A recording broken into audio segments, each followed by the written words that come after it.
Good morning. Welcome to a new adult ed series on the book of Job called Job, Suffering, and the Meaning of Life. This series will run for 4 weeks, and during that time, we'll be exploring some of the issues raised in Job through a combination of input and group discussion. To start this series off, I've written a short skit that distills the gist of what's going on in Job.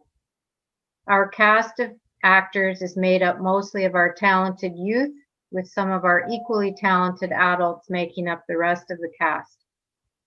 As you watch the skit, you may want to have a pen ready to jot down anything that strikes you. Enjoy.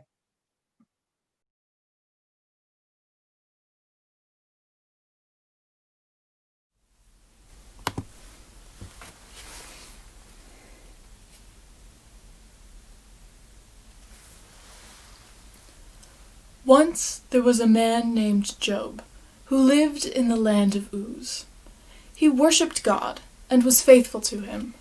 He lived a devout life. He had 7 sons and 3 daughters, owned 7,000 sheep, 3,000 camels, 1,000 head of cattle, and 500 donkeys, along with many servants. Job's sons used to take turns hosting feasts to which they would invite their sisters. The morning after each feast, Job would make a sacrifice for each of his children, just in case they had said or done anything wrong. Job was a good man. When the heavenly beings appeared before the Lord, Satan was among them.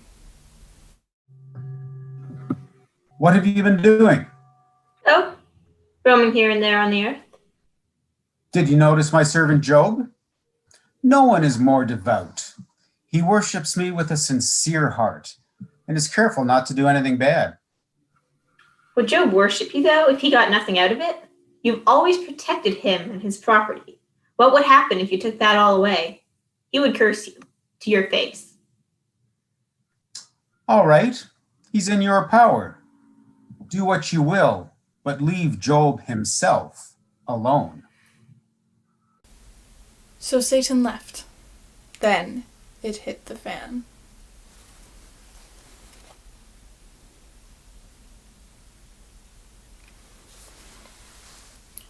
A messenger appears and reports to Job that Sabians have attacked and killed the servants tending the donkeys and stolen the animals.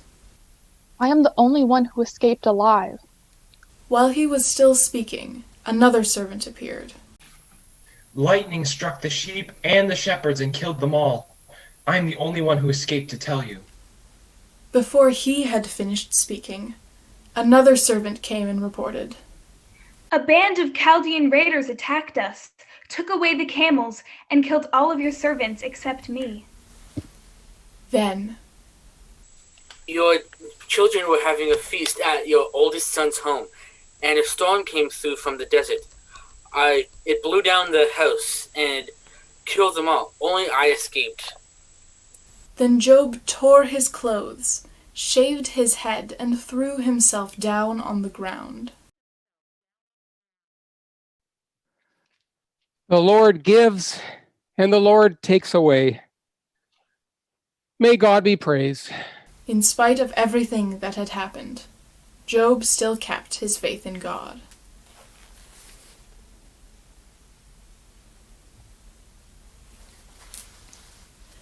After all of this happened, Satan appeared once again before God. Have you noticed my faithful servant Job? He has not spoken against me. Even though you have wreaked havoc on him and taken away everything he has. That's only because he himself hasn't been touched.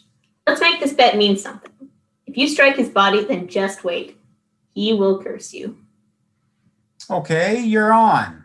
He's in your power, but you must spare his life.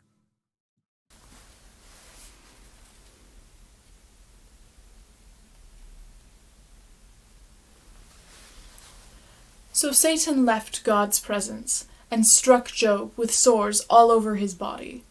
Job went and sat at the town dump, and used the broken pieces of pottery to scrape his sores. His wife said to him, "So you still insist on being devout, even after everything God has done to you? Why not just curse God and die?" You are talking nonsense. We can't be so fickle. When God sends something good, we are happy enough. How can we then complain when God sends us trouble? So Job said nothing against God. When Job's friends heard about Job's suffering, they came to see him and comfort him. He looked so bad that when they saw him from a distance, they didn't even recognize him. When they did, they began to weep and wail, tore their clothes, and threw dust on their heads in their grief. Then they sat down on the ground with Job, and for 7 days and nights they didn't say a word. Finally, Job breaks his silence.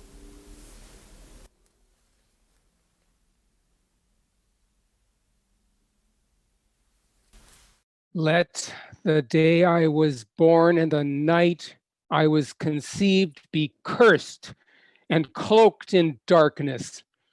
Never again remember that day or let light illuminate it, O God. Cover it with clouds and blot out the sun. Make that night barren and joyless. Keep the morning star from shining, and let there be no hope of dawn for that night, because it did not shut the doors of my mother's womb. Or if not that, I wish I had died in my mother's womb, or the moment I was born. Why was I not buried as a stillborn child, or an infant who never sees the light? Why were there knees to receive me, or breasts for me to suck? I could be sleeping in the underworld, resting with the kings and prominent people of the earth. Even prisoners are finally at ease in the sleep of death and do not hear their master's grating voice. In the sleep of death, all are free from their burdens. Why let people go on living when they are suffering? Why give light to those who are grieving? They are waiting for death, but it never comes.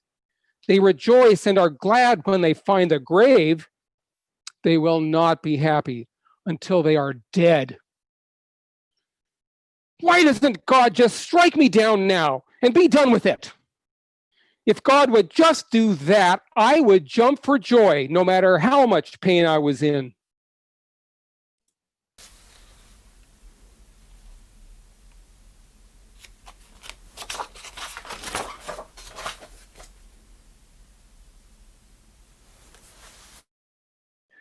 Job, will you be offended if I venture to speak? But how can I keep quiet after what you've just said? We had always thought you were as pious and filled with faith as us. Now we see how quickly you throw in the towel as soon as a little trouble comes your way. You are proud, arrogant, impatient, and blasphemous. No wonder God has brought trouble your way.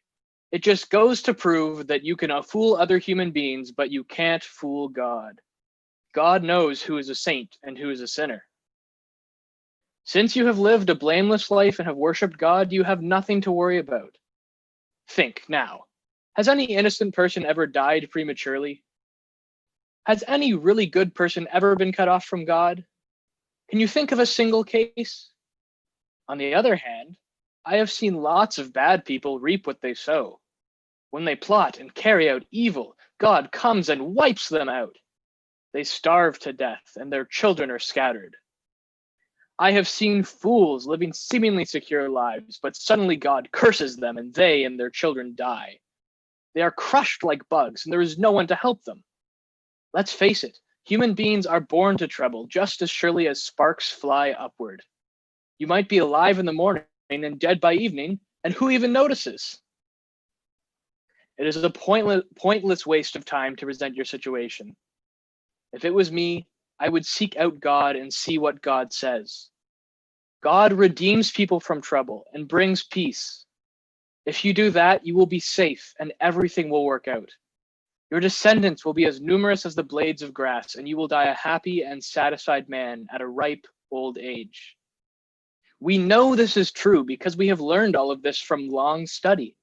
It's true, so now accept it. What do you mean when you say God will make sure the good are rewarded and the wicked punished? Are you implying that my children were bad and that is why they died? Are you saying that I am a bad person and that is why this is happening to me? Where was I so terrible? What did I do that was so much worse than anything you did that I should suffer so much worse a fate? All right, convince me. Lay out my faults. I'm listening. Look me in the eye and tell me that I deserve what I've gotten. I'm so sick, I can't eat. Everything tastes like dust. My wife can't stand the smell of my breath, and my closest friends have turned against me. I've lost so much weight that my skin hangs loose on me. My bones ache at night, and the pain that gnaws at me never stops. When I lie down to sleep, the hours drag by. I toss and turn all night long, waiting for dawn. If only I could have my life back. People used to step aside when they saw me and stood for me out of respect. When one of my servants complained, I would listen and treat him fairly. If I didn't, how could I face God? I always expected to live a long life and die at home in comfort, but my dignity is gone like a puff of wind. I had a feeling of purpose. I helped the poor and disabled. I rescued widows and gave them security. I gave clothing made from the wool of my own sheep to those who were cold. I was the one who cheered up those who had lost hope. Now, the beggars who howl like wolves at night in the desert come and spit in my face and attack me because I am weaker than them. When a person is suffering, they need loyal friends, but your friendship is false, like a dry stream bed that promises water but doesn't deliver. When things are good, the water flows, but when the heat comes, it dries up.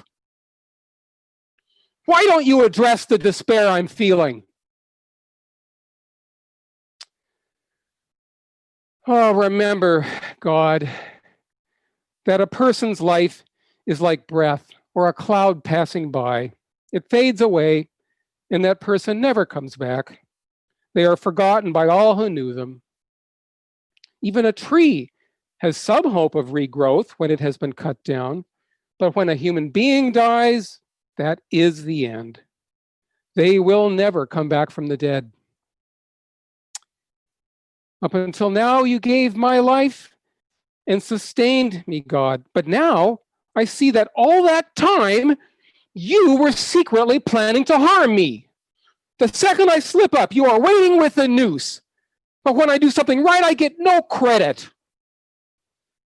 Why pay so much attention to human beings anyway? I am nothing but a dry leaf. So why bother with me? Let me enjoy my miserable life, what little of it there is. At least look away from me long enough so I can swallow my spit. Why must you use me for target practice? Do my sins matter that much? I'll soon be dead anyway, so why does it matter so much? Oh God, why not bring your case against me and stop crushing me? What have I done? If you would just weigh me on honest scales, you would see that I am telling the truth.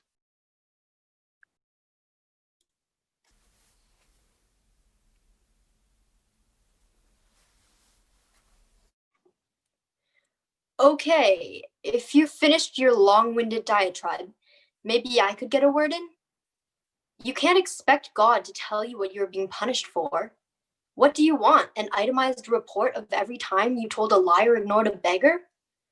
God is busy running the world. We have to assume that God knows what God is doing. And if not, the world becomes chaotic and unmanageable. God never twists justice. Your children must have sinned, and so God punished them. Just repent already and ask God to forgive you and restore you. Everything you've lost will be nothing compared to what you will get then. Just focus on the words of religious teaching and philosophy. God will always reward the good and punish the evil. That's the way it works. Evil people don't ever get a foothold, and their roots are shallow. When something happens, they disappear. But God will never abandon the faithful.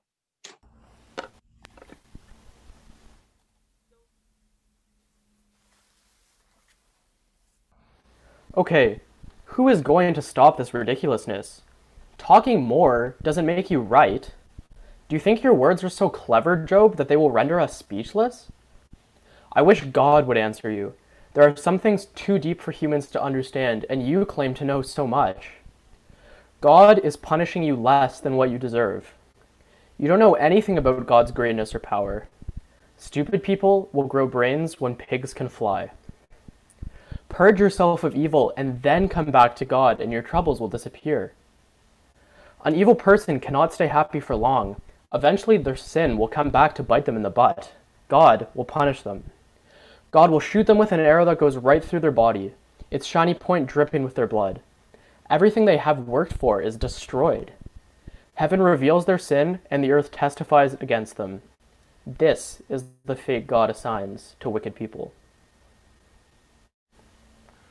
Are you listening to yourselves? No, I will not be quiet. I am angry and bitter, and I need to speak. Explain this if you are so smart.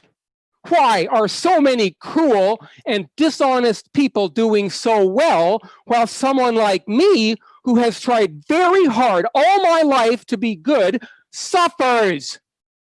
You are the wisest philosophers, and when you die, all knowledge and understanding will disappear from the face of the earth. Ha! I know the scriptures just as well as you do, but you are not the one suffering. It is easy to talk when you don't have any problems. You are hitting a man who is already down. I have heard it all before. God brings the rains and the drought. God dethrones kings and humbles those in power, and also makes nations great and then destroys them. But look at all of the evil people who die in peace, with their families and fortunes intact. Is that justice? Many who deserve punishment live out their lives and see their grandchildren playing, while others suffer their whole lives. Don't tell lies about reality. Your proverbs are as useless as ashes, and your arguments crumble like dry bread. How am I supposed to bring my case against God? Can I force God into a courtroom so we can have our quarrel decided by a judge? What are my options when I'm dealing with the creator of the universe? God will hear my case eventually, and I will see God with mine own eyes, although it may not be until I am gone from this earth. My conscience is clear, and I will not give up my claim of innocence. If only God would give me a chance to voice my case.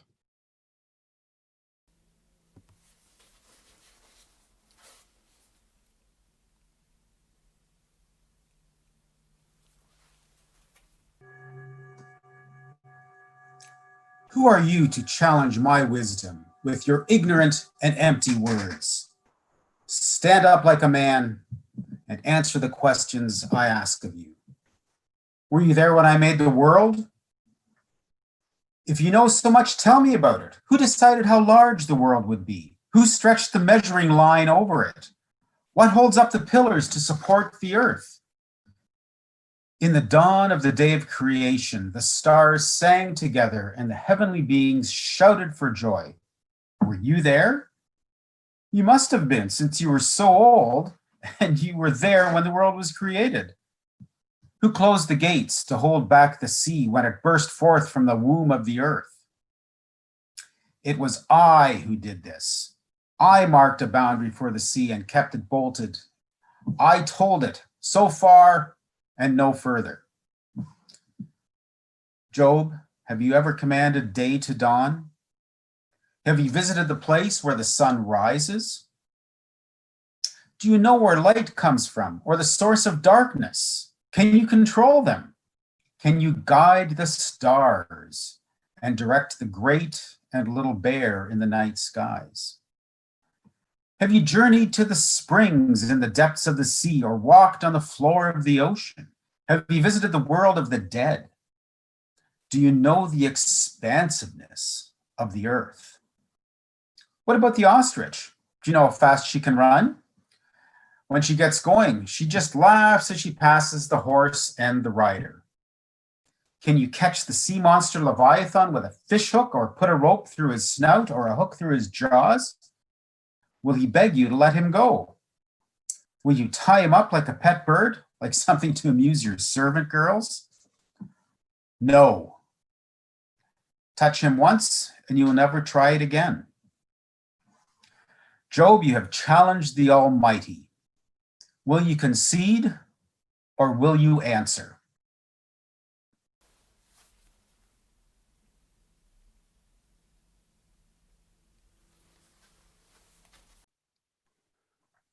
Okay, I concede. I have spoken foolishly. I won't say another word, but will take comfort in being human.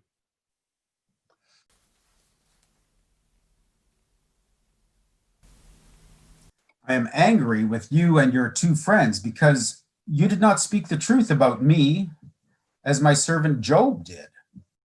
Now take 7 bulls, 7 rams to Job and offer them as a sacrifice for yourselves. Job will pray for you, and I will answer his prayer and not disgrace you as you deserve.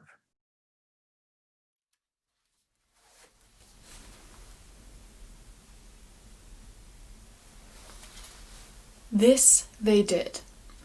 Then, after Job had prayed for his friends, the Lord made him prosperous again and gave him twice as much as he had before. All of Job's brothers and sisters and former friends came to visit him and feasted with him in his house. They expressed their sympathy and comforted him for all the troubles the Lord had brought on him. Each of them gave him some money and a gold ring. Job then had 7 more sons and 3 daughters named Jemimah, Keziah, and Karen. There were no women in the world as beautiful as Job's daughters. Their father gave them a share of the inheritance, along with their brothers. Job lived 140 years after this, long enough to see his grandchildren and great-grandchildren, and he died at a very great age.